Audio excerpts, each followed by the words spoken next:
গতকাল তৃণমূলের সর্বভারতীয় সম্পাদক এমনকি তৃণমূলের মুখপাত্র সমস্ত পদ থেকে অপসারিত হবার পর কুণাল ঘোষ গান গাইছিলেন, কতই রঙ্গ দেখি দুনিয়ায় ও ভাইরে। সত্যি সত্যি নির্বাচনের সময় পশ্চিমবঙ্গের মানুষ এবং নির্বাচনের বাইরেও পশ্চিমবঙ্গের মানুষ যারা থাকেন তারা পশ্চিমবঙ্গের রাজনীতি দেখে অন্তত একথাই বলতে পারবেন, কতই রঙ্গ দেখি বঙ্গে। এবার আসি রাজ্যপালের প্রসঙ্গে। তবে আগেই বলে রাখি, যেহেতু এটা সেনসিটিভ এবং এই ধরনের কোনো প্রকৃত ভিডিও নেই, তাই দয়া করে বক্তব্যটা শুনুন। এবং আমি রাজ্যপালের একটি ভিডিও দেখাবো, আসল ভিডিওটি দেখাতে পারবো না, তার কারণ হচ্ছে এটা আইনগত কিছু বাধা রয়েছে। আপনারা বক্তব্যটা শুনুন। মাননীয় রাজ্যপাল তথা সাংবিধানিক প্রধান সিভি আনন্দ বোসের বিরুদ্ধে মারাত্মক এবং চাঞ্চল্যকর একটি শ্লীলতাহানির অভিযোগ আনলেন রাজভবনেরই এক অস্থায়ী মহিলা কর্মী। এবং নিশ্চিতভাবে এটা মারাত্মক অভিযোগ, এর কতটা সত্যতা রয়েছে সেটা পুলিশই তদন্ত করে বলতে পারবে। কিন্তু ভোটের আগে আমার সন্দেহটা কিছুটা বাড়লো যে এবিপি আনন্দ তাদের শিডিউলড প্রোগ্রাম ছেড়ে গতকাল সারা সন্ধ্যে থেকে রাত পর্যন্ত এই খবর সম্প্রচার করতে থাকলো। শুধু তাই নয়, তারা একটা নির্দিষ্ট লাইনও নিল। তাদের কোনো আবার সঞ্চালক বা সাংবাদিকরা বলছিলেন যে এর সঙ্গে কিন্তু রাজ্য রাজভবনের সংঘাত একেবারেই মেলাবেন না। তার কারণ একটি মহিলা গিয়ে একেবারেই অভিযোগ জানিয়েছেন, এর সঙ্গে কিন্তু রাজ্য রাজনীতির সঙ্গে কোনো সম্পর্ক নেই। তদন্ত হওয়ার আগেই একেবারে এবিপি আনন্দের সাংবাদিকরা তারা বলে দিচ্ছিলেন যে কোনো সম্পর্ক নেই নাকি এর সঙ্গে রাজনীতির। এবং খানিক রাতের দিকেও রাজ্যপালের একটি স্টেটমেন্ট সেটা সামনে এসেছে, সেটা আপনাদের পড়ে শোনাচ্ছি। টুইটারে পোস্ট করে রাজ্যপাল লিখেছেন, সত্যর জয় হবেই। কৌশলী কোনো আখ্যানের সামনে আমি মাথা নত করতে রাজি নই। যদি আমার বদনাম করে কেউ ভোটে ফায়দা তুলতে চান, ঈশ্বর তাদের মঙ্গল করুন, কিন্তু তারা বাংলায় দুর্নীতি এবং হিংসার বিরুদ্ধে আমার লড়াই থামাতে পারবেন না। অর্থাৎ বুঝতে পারছেন, একেবারেই প্রকাশ্যে সেই ইঙ্গিত। গোটা পশ্চিমবঙ্গের আমজনতা সম্ভবত তেমনটাই সন্দেহ করছে যে এটা আবার ভোটের রাজনীতি নয় তো। রাজ্যপাল সিভি আনন্দ বোস কিন্তু তেমনই ইঙ্গিত দিয়েছেন, যেটা মারাত্মক। এটা গেল প্রথম ব্যাপার। আর দ্বিতীয় ব্যাপার হচ্ছে, আচ্ছা নিশ্চিতভাবে এটা গুরুতর অভিযোগ, মারাত্মক অভিযোগ, ভয়ঙ্কর অভিযোগ। কিন্তু প্রশ্ন হচ্ছে, কুণাল ঘোষ জাতীয় তৃণমূল কংগ্রেসের গত পরশু পর্যন্ত সাধারণ সম্পাদক ছিলেন। সেই কুণাল ঘোষ একেবারেই মিডিয়ার সামনে এসে দাবি করছেন যে বর্তমান মমতা বন্দ্যোপাধ্যায়ের মন্ত্রিসভায় এমন কোন মন্ত্রীরা রয়েছেন যিনি নাকি দুর্নীতির দায়ে টাকা আদায় করেছেন। কুণাল বাবু এই তথ্য জানেন। আচ্ছা, পশ্চিমবঙ্গবাসী হিসাবে আপনাদের কাছে একটি প্রশ্ন দিয়ে পর্বটা শুরু করছি। আপনাদের কাছে কোনটা বেশি ইম্পর্টেন্ট একটু বলবেন? যে একজন মহিলা অভিযোগ করেছেন তার সত্যতা এখনো খতিয়ে দেখা হয়নি, তদন্ত নিশ্চিতভাবে হবে।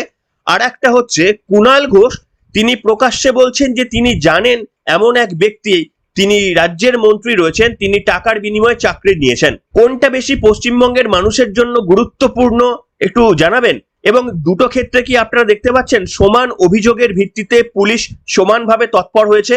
মহিলা যে অভিযোগ করেছেন তার বিরুদ্ধে রাজ্যপালের বিরুদ্ধে কিভাবে আইনি ব্যবস্থা নেওয়া যায় তা নিয়ে নিশ্চিতভাবে আলাপ আলোচনা করছে। তার কারণ রাজ্যপাল এমনিতেই কিছু প্রোটেকশন পেয়ে থাকেন, আমাদের সংবিধান সে প্রোটেকশন দিয়ে থাকেন রাজ্যপাল রাষ্ট্রপতিদের।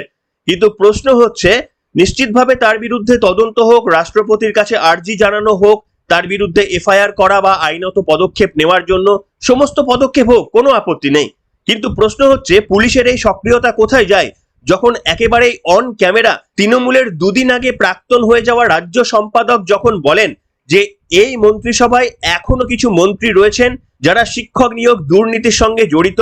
এমনকি যখন বলছেন যে পার্থ চট্টোপাধ্যায় 2021 সালের আগে থেকে যখন এইভাবে টাকা তুলছেন সেই খবরও কিন্তু শীর্ষ নেতৃত্ব জানতো। পুরোটাই আপনারা দেখেছেন, এবিপি আনন্দের পর্দায় রয়েছে, আমার কাছেও সেই ভিডিও ফুটেজ রয়েছে।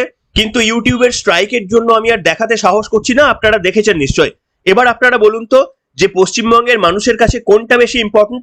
নিশ্চিতভাবে ওই মহিলা বা মহিলার পরিবারের কাছে সব থেকে বেশি ইম্পর্টেন্ট তিনি যে অভিযোগটা তুলেছেন রাজ্যপালের বিরুদ্ধে। কিন্তু গোটা পশ্চিমবঙ্গের মানুষ যখন ভোট চলছে তখন কোন ইস্যুটা পশ্চিমবঙ্গের মানুষের কাছে সব থেকে বেশি গুরুত্বপূর্ণ? যোগ্য চাকরি চুরি করেছে রাজ্যের এক মন্ত্রী এবং তিনি বহাল তবিয়াতে মন্ত্রিত্ব পদে রয়ে গিয়েছেন, এই তথ্য পশ্চিমবঙ্গের মানুষকে বেশি নাড়া দেওয়া উচিত, নাকি ইন্ডিভিজুয়ালের কোনো সমস্যা সেটা একেবারেই রাজ্য স্তরে জাতীয় স্তরে উঠে যাওয়া উচিত? আপনাদের মন্তব্য লিখে জানান। এবং আপনাদের বললাম, ওই যে সন্দেহটা বেশি করে হলো এবিপি আনন্দের একজন সঞ্চালক তিনি ব্যাখ্যা করতে গিয়ে বলছেন যে ওই মহিলার অভিযোগের সঙ্গে রাজ্যপাল এবং রাজ্যের এই তিক্ততা সম্পর্ক ঘোলাবেন না, তার কারণ এটা সম্পূর্ণ আলাদা। অর্থাৎ একটা বোঝানোর চেষ্টা করা হচ্ছিল এবিপি আনন্দের তরফ থেকে, যেটা একেবারেই অরাজনৈতিক এবং এটা একেবারেই মারাত্মক গুরুতর অভিযোগ। নিশ্চিতভাবে অভিযোগটা অত্যন্ত গুরুতর, কিন্তু এর সঙ্গে রাজনীতির সম্পর্ক রয়েছে কি নেই, কিংবা ওই মহিলা যে বক্তব্য বলছেন সেটা সত্যি না মিথ্যা, সেটা কি এবিপি আনন্দ ঠিক করে দেবেন, নাকি এবিপি আনন্দ দিক নির্দেশ করে দেবেন? এবং আপনারা সম্ভবত এটাও শুনছিলেন যে বলা হচ্ছিল ওই মহিলা যখন রাজভবনে গিয়েছিলেন তখন রাজ্যপাল তাকে কুপ্রস্তাব দিয়েছিলেন, তার গায়ে টাচ করার নাকি চেষ্টা করেছিলেন, আবার কোথাও কোথাও বলা হচ্ছে তাকে চাকরির প্রলোভন দেখিয়েছিলেন। তারপরে ওই মহিলা কিছুক্ষণ থাকার পর একেবারে রাজভবন থেকে বেরিয়ে এসে চলে যায় সোজা পুলিশ স্টেশনে কাঁদতে কাঁদতে।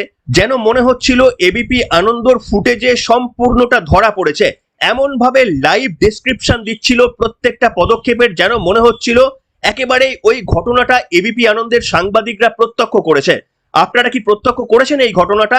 এটা তো একজন মহিলা তিনি বর্ণনা দিয়েছেন পুলিশ স্টেশনে গিয়ে, আপনি সেই বক্তব্যটা বলেছেন, আপনি কি কোট করেছেন? আপনার তো এইভাবে বলা উচিত যে এখনো পর্যন্ত যে খবর সামনে আসছে ওই মহিলার অভিযোগের ভিত্তিতে আপনাদের বলছি এর সত্যতা আমরা যাচাই করিনি, এই ঘটনা কি আপনারা বলেছেন? তার কারণ ওই মহিলার যেমন সম্মান রয়েছে, আমাদের মাননীয় রাজ্যপালেরও কিন্তু সম্মান রয়েছে।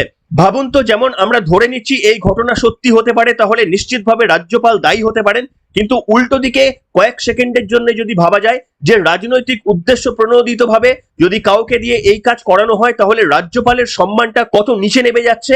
আপনাদের মতো সাংবাদিকতা, আপনারা কি বলছেন যে এই ঘটনায় রাজ্যপালের কি বক্তব্য সেটা জানার আগে পর্যন্ত কিভাবে আপনারা এইভাবে এই হয়েছে ওই হয়েছে বলে টেলিকাস্ট করে যাচ্ছেন, যেন মনে হচ্ছে এবিপি আনন্দর ক্যামেরা প্রত্যেকটা নিখুঁতভাবে ধরতে পেরেছে কি হয়েছে। ওই মহিলা যে বক্তব্য বলেছেন সেগুলো সত্য কিনা সেগুলো তো খতিয়ে দেখতে হবে।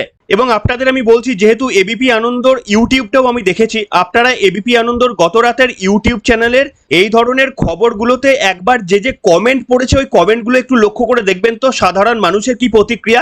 আসুন আপনাদের একটি ভিডিও থেকে সাধারণ মানুষের কি কি প্রতিক্রিয়া পরপর প্রত্যেকটি পড়ে শোনাচ্ছি। দেখুন 42টি প্রতিক্রিয়া কমেন্ট এসেছে, আমি যখন দেখছি কয়েকটা আপনাদের পরপর পড়ে শোনাই। প্রথম জন বলছেন পুরোটাই সাজানো ঘটনা, একজন অস্থায়ী কর্মীকে আইপ্যাক পাঠিয়েছে যাতে নিয়োগ দুর্নীতি আর কুণাল কাণ্ড থেকে নজর ঘোরানো যায়।